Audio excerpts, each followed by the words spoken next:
देवादिदेव शमन भगवान महावीर स्वामी को वंदन। आराध्य गुरुदेव को वंदन।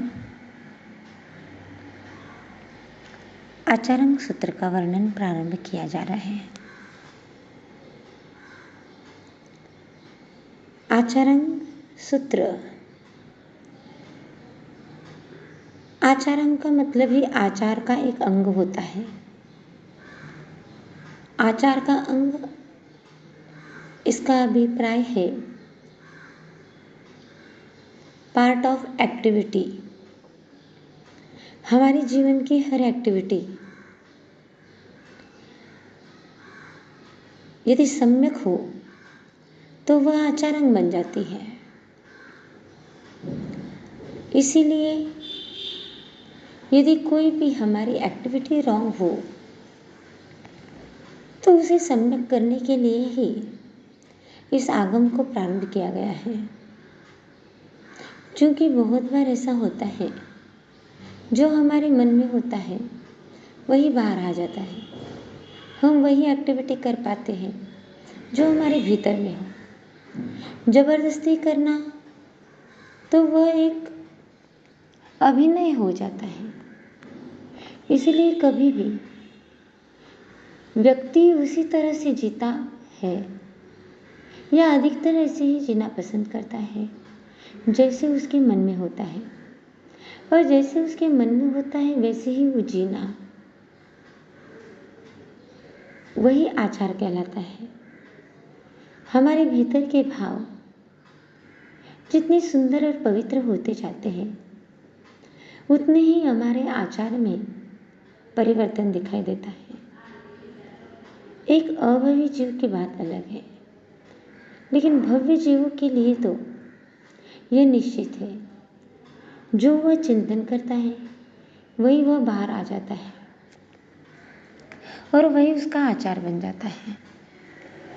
जो आचार बन जाता है उसी एक्टिविटी से उसके जीवन का पता चलता है कि वह कितने ऊंचे क्वालिटी का इंसान है, वह कितने लेवल का इंसान है, उसी हिसाब से सोचा जाता है।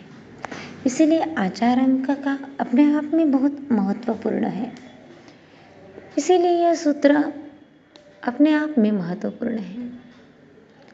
यदि मन में कुछ और हो और बाह्य जीवन और कुछ हो तो वह बहुत देर तक नहीं कर पाएगा।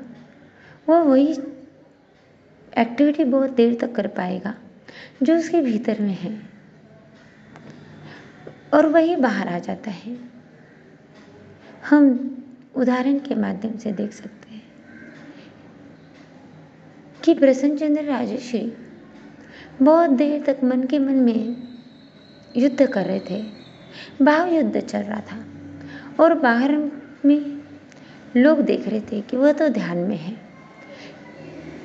भाव युद्ध भीतर में चल रहा है, शस्त्र नहीं है, कुछ भी नहीं है, युद्ध भूमि नहीं है, सामने कोई शत्रु नहीं है, लेकिन भीतर में युद्ध चल रहा है। कितनी कमाल की बात है। यह भी तो एक आचार ही है। हम आचार का मतलब बहुत ही छोटा समझ लेते हैं। हम आचार से अभिप्राय मात्र शरीर की एक्टिविटी से समझ लेते हैं, लेकिन ये तो बाह्य एक्टिविटी है। एक्टिविटी का प्रारंभ तो मन से होता है। मन की तरंगे भी तो एक एक्टिविटी है। एक तरंग से दूसरी तरंग का उत्पन्न होना, यह भी तो एक एक्टिविटी है। एक तरंग के बाद दूसरी तरंग, ऐसे मन की हजारों तरंगे उड़ जाना, यह भी तो एक एक्टिविटी है। और जब हजारों तरंग उठती है तब जाकर के हम बाह्य क्रियाओं में भी बाधित हो जाते हैं कि उसी तरह से हमें करना है। तो हम देख रहे हैं प्रसन्नचंद्र राजर्षि, भीतर में भाव युद्ध चल रहा है। भीतर में तो उसने पूरा युद्ध का मैदान तैयार करके रखा हुआ है। युद्ध भूमि में शत्रु नहीं है, लेकिन भीतर के भावों में ही सैकड़ों शत्रुओं का निर्माण कर लिया। कोई भी शस्त्र हाथ में नहीं है, लेकिन भीतर के भावों ने ही ना जाने कितने शस्त्रों का भी निर्माण कर लिया। यह भीतर ही भीतर क्रिया चल रही है।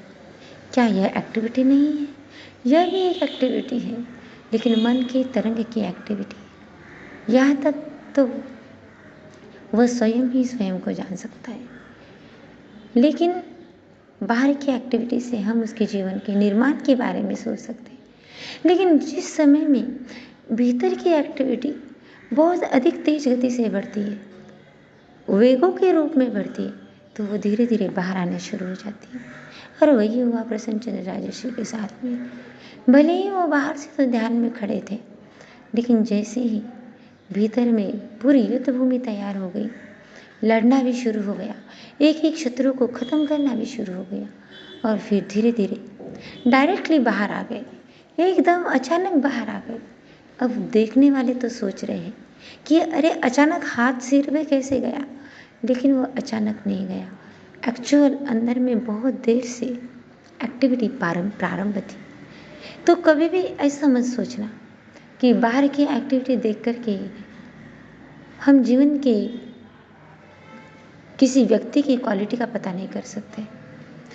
क्वालिटी की शुरुआत पहले भावों से स्टार्ट होती है, भावों की तरंगों से स्टार्ट होती है, मन की तरंगों से स्टार्ट होती है, और हो सकता है फिर बाद में वह कभी वचन में आ जाए, और हो सकता है बाद में वह कभी क्रियाओं में, बाहर की एक्टिविटी में आ जाए, और उस पर से हम उसको चिंतन करते हैं कि यह व्यक्ति कैसा है। हम अधिकतर बाह्य स्वभाव को देख करके, बाह्य क्रियाओं को देख करके उसके प्रति डिसीजन लेते हैं, लेकिन तरंग तो पहले भीतर से उठती है, और वह भीतर से उठी हुई तरंग ही उसकी बाहर की एक्टिविटी बन जाती है। तो प्रसन्नचंद्र राजर्षि तो बहुत समय से एक्टिविटी कर रहे थे, लेकिन ऊपर से तो ध्यान में थे। इसलिए आचारांग सूत्र की शुरुआत भले ही आचार से होती है, लेकिन वह भावों के आचार से शुरुआत होती है। इसीलिए भावों के आचार की शुरुआत हम बिल्कुल भीतर से करेंगे, और भीतर से करने के साथ साथ ही यह आचरण देखते देखते हम कब नीच तक चले जाते हैं यह हमें ही नहीं पता चलता। और नीच तक चले जाते हैं उसी समय में हमारे अंतरंग आत्मा जागृत हो जाती है। वर्णन सुना होगा आप तेंदुली मगरमच्छ का। मगरमच्छ के ऊपर, पलकों के ऊपर बैठा हुआ रहता है। हालांकि हम देखते करता तो कुछ नहीं है, बैठा हुआ है, बट विदाउट एक्टिविटी वो 7वीं नरक तक का बंद कैसे कर सकता है? No possible. एक्टिविटी के साथ में ही यह प्रारंभ होता है। और उसकी एक्टिविटी काया की एक्टिविटी नहीं थी, वचन की भी नहीं थी, लेकिन मन की थी। मन के अंतर्मूर्त के अंदर वो इतने विचार कर लेता, इतनी विचार कर लेता है कि वो 7वीं नरक में जाने के लिए भी बाधित हो जाता है। इसीलिए तीर्थंकर प्रभु परमात्मा कहते हैं आचारांग की शुरुआत 2 प्रकार से होती है, द्रव्य शस्त्र और भाव शस्त्र।